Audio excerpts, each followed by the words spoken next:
Hello दोस्तों, आप सबका बीकॉम एकेडमिक चैंपियन पर स्वागत है।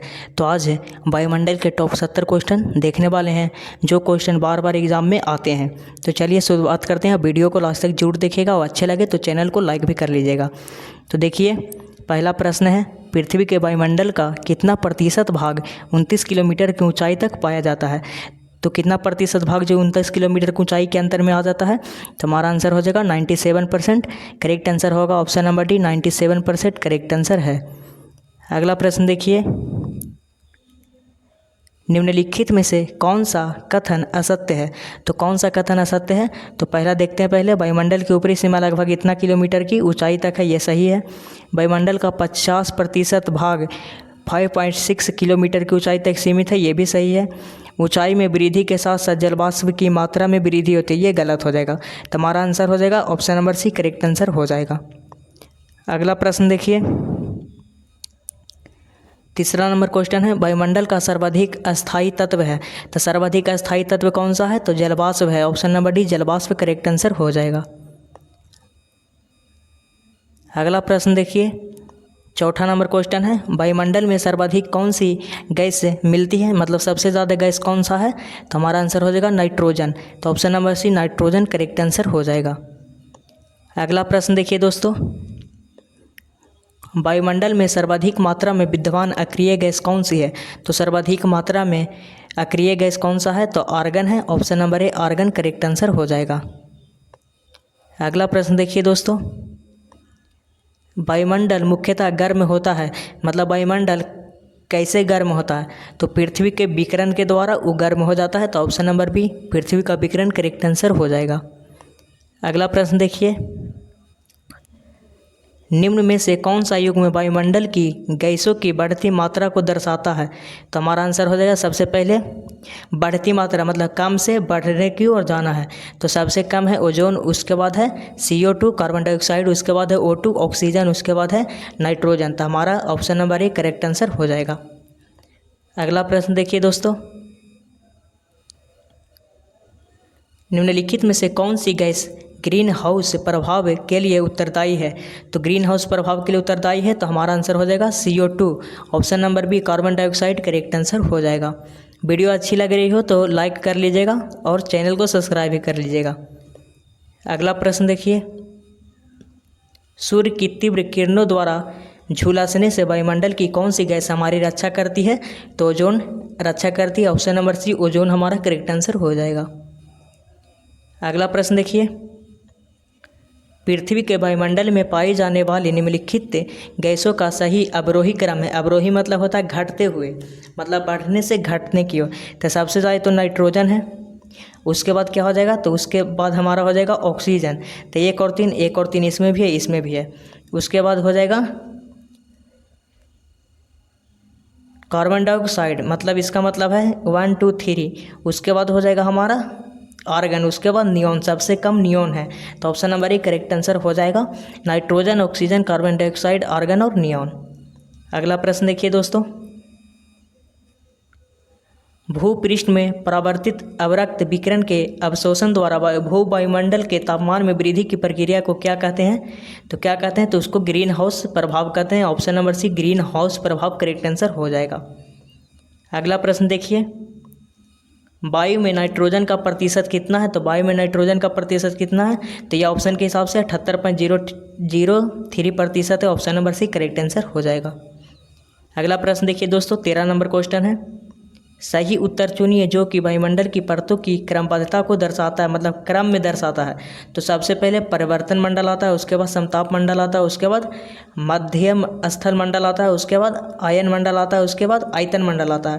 तो याद रखिएगा कि 5 को होता है परत। तो हमारा option number B correct answer हो जाएगा। अगला प्रश्न देखिए दोस्तों, वायुमंडल को क्षोभ मंडल, समताप मंडल आदि परतों में विभाजित करने का मुख्य आधार क्या है। तो तापमान है। ऑप्शन नंबर ए करेक्ट, तापमान सही आंसर हो जाएगा। अगला प्रश्न देखिए दोस्तों, क्षोभ मंडल की धरातल से औसत ऊंचाई लगभग कितनी है। तो कितनी है, तो 14 किलोमीटर है। Option number B 14 kilometre correct answer हो जाएगा। अगला प्रश्न देखिए, निम्नलिखित में से किस मंडल को संवहन मंडल भी कहा जाता है? तो किस मंडल को संवहन मंडल कहा जाता है? आंसर दीजिएगा जो किसी को मालूम हो तो क्षोभ मंडल को संवहन मंडल कहा जाता है। ऑप्शन नंबर 1 करेक्ट आंसर हो जाएगा। अगला प्रश्न देखिए, किस ऋतु में क्षोभ मंडल की ऊंचाई में वृद्धि हो जाती है? तो किस ऋतु में क्षोभ मंडल की ऊंचाई में वृद्धि हो जाती है? तो ग्रीष्म ऋतु में हो जाती है। Option number B correct answer हो जाएगा, ग्रीष्म ऋतु। अगला प्रश्न देखिए दोस्तों, क्षोभ मंडल की धरातल से अधिकतम ऊंचाई कितनी है? अधिकतम पूछ रहा है, तो पीछे हमने देखा कि 14 किलोमीटर है, तो अधिकतम तो 14 से ज़्यादा ही होगा। तो इसमें देखिए 6 है नहीं होगा, 8 है नहीं होगा, 12 है नहीं होगा, तो क्या हो जाएगा 18। ऑप्शन नंबर डी ऑप्शन के हिसाब से करेक्ट आंसर है। अगला प्रश्न देखिए दोस्तों, क्षोभ मंडल में तापमान की सामान्य ह्रास की 1 डिग्री सेल्सियस प्रत्येक मतलब इतना कब घटता है? तो जब 166 मीटर ऊपर जाइएगा तब घटेगा। Option number C correct answer हो जाएगा। अगला प्रश्न देखिए, क्षोभ मंडल वायुमंडल का सबसे तप्त परत है क्योंकि? तो क्यों है सबसे तप्त परत बताइए? तो यह पृथ्वी के पृष्ठ से तप्त हो जाती है इसलिए। तो option number C correct answer हो जाएगा। अगला प्रश्न देखिए, क्षोभ मंडल एवं सप्ताप मंडल के बीच स्थित संक्रमण क्षेत्र को क्या कहते हैं? तो ये आसान क्वेश्चन है, आप कमेंट में इसका जवाब दीजिएगा। अगला प्रश्न देखिए 22 नंबर क्वेश्चन, पृथ्वी के वायुमंडल का सर्वाधिक घनत्व कहाँ पर होता है? तो पृथ्वी का वायुमंडल का सर्वाधिक घनत्व कहाँ पे होता है? तो क्षोभ मंडल में होता है। ऑप्शन नंबर ए क्षोभ मंडल करेक्ट आंसर हो जाएगा। अगला प्रश्न देखिए, विविध जलवायु एवं मौसम दशाओं को बदलने वाली सभी महत्वपूर्ण वायुमंडलीय प्रक्रियाएं कहाँ घटित होती है? तो ये होती है क्षोभ मंडल में। Option number D correct answer हो जाएगा। कुछ भी मौसम परिवर्तन, कुछ भी मौसम में जैसे वर्षा, हवा, पानी, तूफान, स्पंज जो भी होता है जो सब क्षोभ मंडल में होता है, ये याद रखिएगा।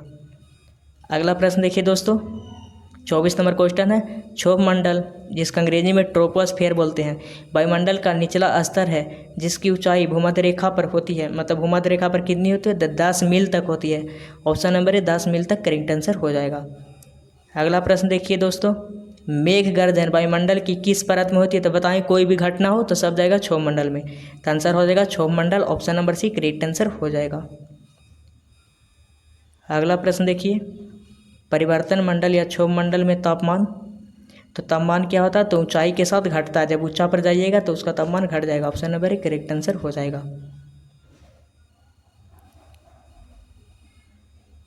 अगला प्रश्न देखिए, समताप मंडल है, तो समताप मंडल क्या है? तो बताइए किसी को अगर जो पता हो तो समताप मंडल क्या है दोस्तों? तो हमारा आंसर होगा क्षोभ मंडल के सीमा के ऊपर स्थित है समताप मंडल। तो option number D correct answer हो जाएगा। अगला प्रश्न देखिए दोस्तों, 28 नंबर क्वेश्चन है, वायुमंडल की किस सतह में तापमान में बहुत अधिक उतार चढ़ाव नहीं होता है? तो उतार चढ़ाव नहीं होता है तो कहाँ हो जाएगा? तो समताप मंडल में। तो option number A correct answer हो जाएगा। तो जहाज भी कहाँ उड़ेगा? समताप मंडल में। कहाँ की? वहाँ की मौसम संबंधी घटनाएं नहीं होती है। अगला प्रश्न देखिए दोस्तों, वायुमंडल ओजोन का अधिकांश भाग वायुमंडल की किस परत में पाया जाता है? तो किस परत में पाया जाता है वायुमंडल ओजोन का अधिकांश भाग? तो समताप मंडल में पाया जाता है। ऑप्शन नंबर सी समताप मंडल करेक्ट आंसर हो जाएगा। अगला प्रश्न देखिए, निम्नलिखित में से कौन सी वातावरणीय परत सूर्य की पराबैंगनी किरणों को अवशोषित कर लेती है? तो कौन करती है? तो ओजोन मंडल करती है। तो option number D correct answer हो जाएगा। अगला प्रश्न देखिए, समताप मंडल को जेट विमानों की उड़ान के लिए आदर्श माना जाता है क्योंकि? तो इससे परत में बादल तथा अन्य मौसम घटनाएं नहीं होती है इसलिए। तो option number D correct answer हो जाएगा। अगला प्रश्न देखिए दोस्तों, समताप मंडल के संबंध में निम्न में से कौन सा कथन असत्य है? मतलब जो सत्य नहीं है। तो कौन सा है जो असत्य है? किसी को मालूम हो तो कमेंट कर दीजिएगा, बताइए जल्दी। तो आंसर हो जाएगा समताप मंडल की सीमा आयन मंडल से मिलती है, ये गलत है। तो option number B correct answer हो जाएगा। अगला प्रश्न देखिए दोस्तों, ओजोन परत के प्रति वर्ष 7% की दर से अवक्षय के कारण उसमें 10 मिलियन वर्ग किलोमीटर आकार का एक बड़ा छिद्र बन गया है। यह छिद्र अवस्थित है, मतलब कहाँ स्थित है? तो ये स्थित है अंटार्कटिका के ऊपर। तो ऑप्शन नंबर बी अंटार्कटिका के ऊपर करेक्ट आंसर हो जाएगा।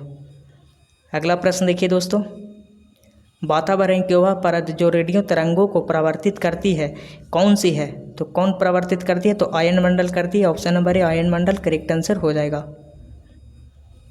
अगला प्रश्न देखिए, संचार उपग्रह किस वायुमंडलीय स्तर में स्थित होते हैं? तो संचार उपग्रह आयन मंडल में स्थित होते हैं। Option number B correct answer हो जाएगा आयन मंडल। अगला प्रश्न देखिए दोस्तों, वायुमंडल में ओजोन स्तर के अपक्षय का कारण निम्नलिखित में से कौन सा रसायन है? तो कौन सा रसायन है? तो chlorofluorocarbon. Option number D correct answer हो जाएगा। अगला प्रश्न देखिए दोस्तों, रेडियो की लघु तरंगें आयन मंडल की किस परत से प्रवर्तित होकर धरातल पर आती है? तो एफ परत से। तो option number C correct answer हो जाएगा। अगला प्रश्न देखिए दोस्तों, ऊपर से नीचे की ओर वायुमंडल की विभिन्न परतों की सीमाओं कौन सा क्रम सही है? मतलब कौन सा क्रम ऊपर से नीचे की ओर सही है? बताइए आंसर, किसी को पता हो तो हमारा आंसर हो जाएगा मैक्टिनोपोज, मेसोपोज, स्ट्रेटोपोज और tropopause. Option number A correct answer हो जाएगा। अगला प्रश्न देखिए दोस्तों, वायुमंडल के किस भाग में जलवाष्प की कुल मात्रा 90% भाग का विद्यमान रहता है? तो आंसर हो जाएगा समताप मंडल में। Option number D correct answer हो जाएगा समताप मंडल। अगला प्रश्न देखिए दोस्तों, वायुमंडल का कौन सा भाग रसायन मंडल का एक भाग है? तो कौन सा भाग है जो रसायन मंडल का एक भाग है? तो ओजोन मंडल है। तो ऑप्शन नंबर डी ओजोन मंडल करेक्ट आंसर हो जाएगा। अगला प्रश्न देखिए, किस वायुमंडलीय परत को मौसमी परिवर्तन की छत के नाम से जाना जाता है? तो मौसमी परिवर्तन के छत, कोई भी परिवर्तन आएगा क्षोभ मंडल मारेगा। ऑप्शन नंबर बी क्षोभ मंडल करेक्ट आंसर हो जाएगा। अगला प्रश्न देखिए, हवाई जहाज प्रायः उड़ते हैं तो समताप मंडल में उड़ते हैं। ऑप्शन नंबर बी समताप मंडल करेक्ट आंसर हो जाएगा। अगला प्रश्न देखिए, पृथ्वी की सतह से सबसे दूर वातावरणीय परत को क्या कहते हैं? तो बहिर्मंडल कहते हैं, मतलब वायुमंडल मतलब सबसे बाहर वाला। तो option number C correct answer हो जाएगा। अगला प्रश्न देखिए, पृथ्वी के समीप पाई जाने वाली वायुमंडलीय परत क्या कहलाती है? तो पृथ्वी के समीप ट्रोपोस्फेयर कहलाती है, जिसको ही हम लोग क्षोभ मंडल बोलते हैं। तो option number A correct answer हो जाएगा। अगला प्रश्न देखिए, वायुमंडल में सबसे ज़्यादा ओजोन का संक्रियण दर कहाँ है? तो ओजोन सबसे ज़्यादा कहाँ है? तो समताप मंडल में। Option number C correct answer हो जाएगा समताप मंडल। अगला प्रश्न देखिए, समुद्र तल पर औसत वायुदाब कितना होता है? तो समुद्र तल पर जो औसत वायुदाब होता है वो 1013.25 मिलीबार होता है। तो option number B correct answer हो जाएगा। अगला प्रश्न देखिए, वायुमंडल प्रायः सर्वाधिक होता है जब वायु होती है। तो जब वायु क्या होती है? तो ठंडी और शुष्क होती है तब। तो option number A correct answer हो जाएगा। अगला प्रश्न देखिए, वायु में अचानक आने वाली कमी निम्न में से किसका सूचक है? तो हमारा आंसर हो जाएगा तूफानी मौसम का सूचक है। ऑप्शन नंबर बी तूफानी मौसम करेक्ट आंसर हो जाएगा। अगला प्रश्न देखिए, सामान्य वायुदाब पाया जाता है। तो सामान्य वायुदाब कहाँ पाया जाता है? तो सागर तल पर पाया जाता है। तो ऑप्शन नंबर सी सागर तल करेक्ट आंसर हो जाएगा। अगला प्रश्न देखिए दोस्तों, निम्नलिखित में से कौन सा कथन सत्य है? तो कौन सा कथन सत्य है? तो सागर तल पर वायुदाब अधिकतम होता है, ये भी सही है। वायुमंडल को मिलीबार में मापा जाता है, ये भी सही है। किसी भी स्थान पर वायुदाब 2 बार बढ़ता है एवं 2 बार घटता है, ये भी सही है। 3 में से सभी करेक्ट आंसर हो जाएगा ऑप्शन नंबर डी। अगला प्रश्न देखिए, निम्नलिखित में से कौन सा कथन सत्य है? तो वायुदाब के घटने बढ़ने की क्रिया को वायुदाब उच्चावच कहते हैं, ये सही है। वायुदाब में उतार चढ़ाव विषुवत रेखा से ध्रुवों की ओर कम होता है, ये सही है। 60 डिग्री अक्षांश के बाद वायुदाब का दैनिक उतार चढ़ाव नहीं देखा जाता, ये भी सही है। तो ऑप्शन नंबर डी इसका भी करेक्ट आंसर हो जाएगा। अगला प्रश्न देखिए दोस्तों, ग्लोब पर दाब कटिबंधों की संख्या कितनी है? तो दाब कटिबंध टोटल कितने हैं? तो 7 है। तो option number C correct answer हो जाएगा। अगला प्रश्न देखिए, विषुवतीय निम्न दाब पेटी का विस्तार विषुवत रेखा के दोनों ओर कितने अक्षांश तक मिलता है? तो कितने अक्षांश तक मिलता है दोस्तों? किसी को अगर मालूम है तो कमेंट कर दीजिएगा। तो हो जाएगा 5 डिग्री। तो option number A correct answer हो जाएगा।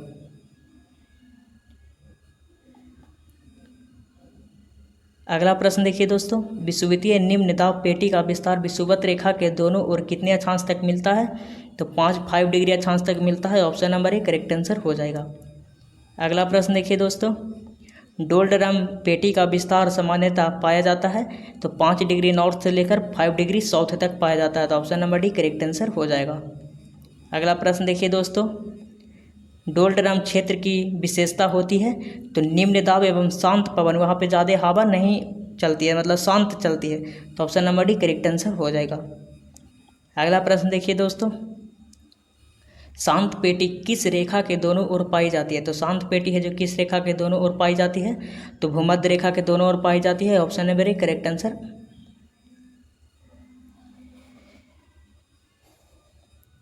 अगला प्रश्न देखिए, शांत पेटी किस रेखा के दोनों ओर पाई जाती है? तो शांत पेटी किस रेखा के दोनों ओर पाई जाती है? तो भूमध्य रेखा के दोनों ओर पाई जाती है। Option number A correct answer हो जाएगा। अगला प्रश्न देखिए, विश्व के सभी उष्ण मरुस्थल निम्न में से किस पेटी में स्थित है? तो किस पेटी में स्थित है? तो हमारा आंसर हो जाएगा उपोष्ण कटिबंध उच्च दाब की पेटी में स्थित है। तो option number B correct answer हो जाएगा। ये ऑप्शन थोड़ा उलट गया है। अगला प्रश्न देखिए, वायुमंडल में ट्रोपोस्फेयर के ऊपर कौन सी परत पाई जाती है? तो ट्रोपोस्फेयर मतलब क्षोभमंडल के ऊपर सब तापमंडल, उसको स्ट्रेटोस्फेयर बोलते हैं। तो option number A correct answer हो जाएगा। अगला प्रश्न देखिए, ओजोन परत पृथ्वी से करीब ऊंचाई पर है, मतलब कितनी ऊंचाई पर है ओजोन परत? तो 20 किलोमीटर की ऊंचाई पर है। तो option number D 20 kilometre correct answer हो जाएगा। अगला प्रश्न देखिए, जेट धराएं प्रायः कहाँ पाई जाती है? तो जेट धराएं कहाँ पाई जाती है प्रायः, बताइए किसको पता हो तो पाई जाती है क्षोभ मंडल में। तो option number B correct answer हो जाएगा। यहाँ क्षोभ सीमा दिया हुआ है तो कोई कन्फ्यूजन नहीं होना, वही मान के चलना। अगला प्रश्न देखिए दोस्तों,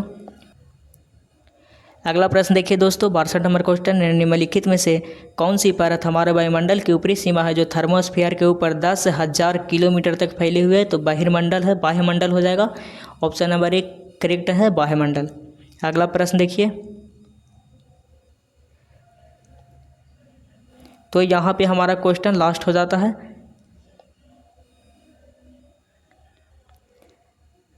तो हमने टोटल क्वेश्चन कर लिए हैं, 62 क्वेश्चन है। थैंक यू, धन्यवाद।